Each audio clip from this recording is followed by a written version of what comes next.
Okay, for this video, we'll be looking at tropical savanna climate, which is AW. As I mentioned just now, we will skip AM for now.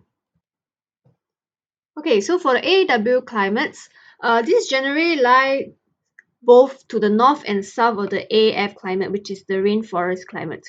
So as mentioned, AF climates are found close to the equator, and AW are usually found to the north and south of the AF climates, so not as close to the equator generally, and is a transition zone between the AF, the rainforest climate, which has uniformly high rainfall throughout the year, and the B climate. So B climates are the dry climates. So for instance, we look at this diagram here. The AF climate is in the darkest blue, so you can see that it's close to the equator and is surrounded by the lighter blue, which is the AW climate. And this lighter blue is a transition zone before you go into the red and orange, which are your B drier climates. Okay, so AW climate is like a transition zone between the AF, which has uniformly higher rainfall, and the B climates, which are generally dry. So this is a transition zone. Okay, so in terms of the general temperature pattern, for AW, there's greater seasonal variation of temperature as compared to AF. And this has to do with latitude because you recall AF will be closer to the equator where the length of day and night are uniformly long. But for AW is a little bit further away from the equator, so it has greater seasonal variation of temperature. Temperature is high in summer when the sun is overhead, and temperatures are lower in winter when the sun is not overhead. Okay, so therefore, in terms of the annual temperature range, the range will be larger compared to AF climates since there is slightly greater seasonal variations with higher summer temperatures. So summer temperatures are usually in the high 20s and daily temperatures can hit 40 degrees Celsius. Whereas for winter season, the temperatures are still high but slightly lower in the low 20s. For diurnal temperature range, it is larger compared to AF climates between 15 to 30 degrees Celsius for AW climate.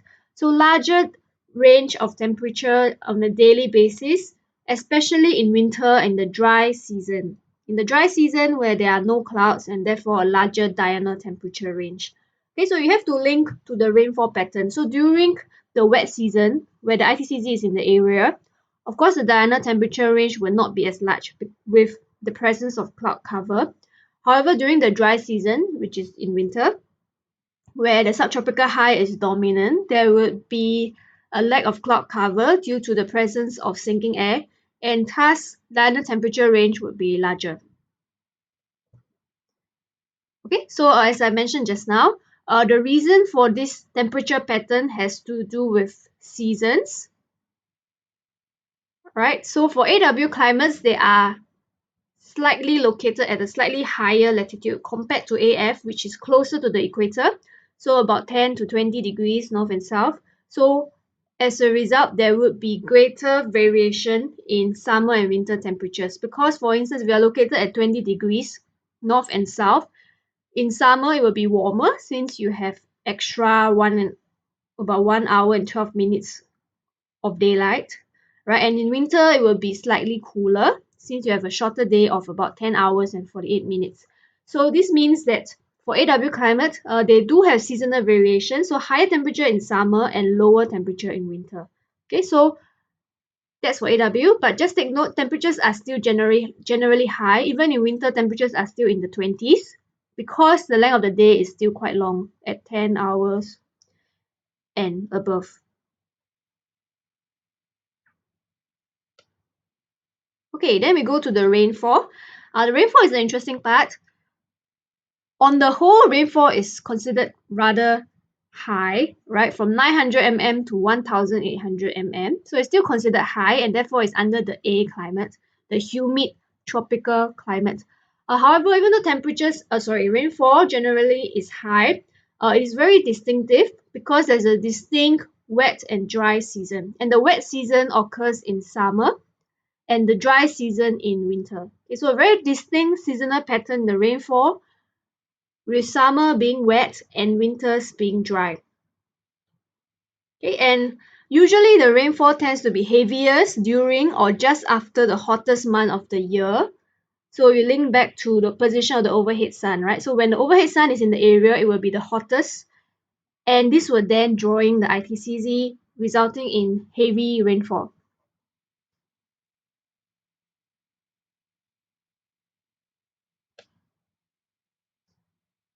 Okay, so hence it is often described that AW areas have summer conditions that are similar to AF or the AM. There's a typo error, please make a change in your notes, right? They are similar to the AF, AM climates closer to the equatorial side of the AW climate. So for instance, if you look at this area in Africa, right, the equatorial side would be the AF climate. So in summer, it receives similar rainfall as the AF climate, but in winter, it is very dry, so it's similar to the dry B climate on the poleward side, on the side that is poleward. Okay, so therefore AW is seen as a transition climate, right? During the summertime, it has wet conditions, just like the AF climate, but in winter, it has dry conditions, similar to the desert environments found on the poleward side. We will learn about the B climates next week in school. Okay, another feature of the rainfall is that it's unreliable. So it tends to vary from year to year, right? In some years, the characteristic may be similar to a desert. In other years, it's almost like the equator AF climates. Okay. Some of you may wonder what is a savanna, since this is called the tropical savanna climate. So the savanna is actually an ecosystem where you have a mix of trees and grasslands. So this actually is also reflective of the rainfall pattern, right? There isn't enough rain that falls throughout the year to promote the growth of a dense rainforest. Right, however, there's a wet season which can support the growth of trees, as well as the dry season. But because there's a dry season and therefore there will still be grassland, you don't see an entire area of trees because the dry season sometimes is long and thus not many trees can survive during the dry season. So it's a mix of trees and grassland. So it shows the characteristic of the rainfall in the area, right? There's a distinct wet season in summer and a dry season in winter. Okay, so how do we explain the rainfall characteristics? This once again has to do with the location. So remember, AW climates are located to the north and south of AF climates, so it's not as close to the equator compared to AF. So it tends to be located between the ITCZ and the subtropical high, the STH. So as the ITCZ and STH migrates with the position of the overhead sun, it leads to distinct wet and dry seasons in the AW climates. So once again, Hadley cell would explain the rainfall characteristic of AW climates. Okay, so just to illustrate, let's look at the AW climate in the northern hemisphere. Okay, so let's say this area, right? This is the AW climate in the northern hemisphere. It is not as close to the equator as compared to the AF climate. So during the high sun season just means summer, or where the overhead sun is. So during high sun season in the northern hemisphere, which means summer in the northern hemisphere and overhead sun is in the northern hemisphere, the ITCZ would shift to the northern hemisphere. So this means that it brings rainfall to this AW area over here. And that is why in summer, usually that's when the AW climates would receive the most rainfall. So for instance, we 1 to 4 months receiving at least 250 mm of rain. Okay, so summers are wet. Now what about winter? So in winter, another term for it is the low sun season. Okay, so in winter, in the northern hemisphere, it will be summer in the southern hemisphere, right? So in summer in the southern hemisphere, the overhead sun is in the southern hemisphere and the ITCZ shifts to the southern hemisphere. As a result of this, then this same AW area in the northern hemisphere would now be dominated by the subtropical high due to the migration of the Hadley cell. So if it's dominated by the subtropical high, it will receive little to no rainfall due to dry sinking air in the area. Okay, so the winter season is usually dry with 3 or 4 rainless months. Okay, so the reverse is also true for this location in the southern hemisphere. Okay, you can look at it on your own. Okay, so based on this understanding, we can now see why the limits of AW are approximately equivalent to the poleward maximum migration of the ITCZ. So beyond where the ITCZ, the maximum limit of the ITCZ, we would hardly find AW climates, because for AW climate to receive rainfall in summer, it must be within the reach of the ITCZ. So it tends to AW climate tends to be located close to the poleward maximum migration of the ITCZ, right? Because if it's located beyond, it will not be able to receive rainfall from the ITCZ. Okay, so similarly, I'm going to show you an illustration. So in this case, we're going to look at the case of Siem Reap in Cambodia, where the Angkor Wat is found. So Siem Reap is also an area with AW climate. There's a distinct wet and dry season. So winter is very dry, right? And then summer, as well as going to September, October, is much wetter. Okay, so I'm going to show you the same demonstration, right?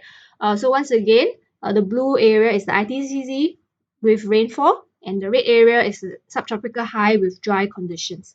So the star over here represents Siem Reap. Of course, it's not as huge, but I just put it here so that it's easier for you to see and for illustration purposes. Okay, so let's see.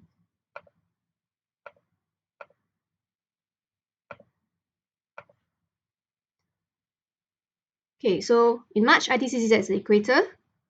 It slowly shifts up to the northern hemisphere in June, July, right? And you can see that's the summer in northern hemisphere, and that's when Siem Reap receives a lot of rainfall.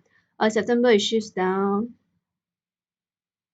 and then it shifts to the southern hemisphere. So now it is a dry season. In December, it will be dry season in Siem Reap area, because in the northern hemisphere it's winter and it's dominated by the subtropical high.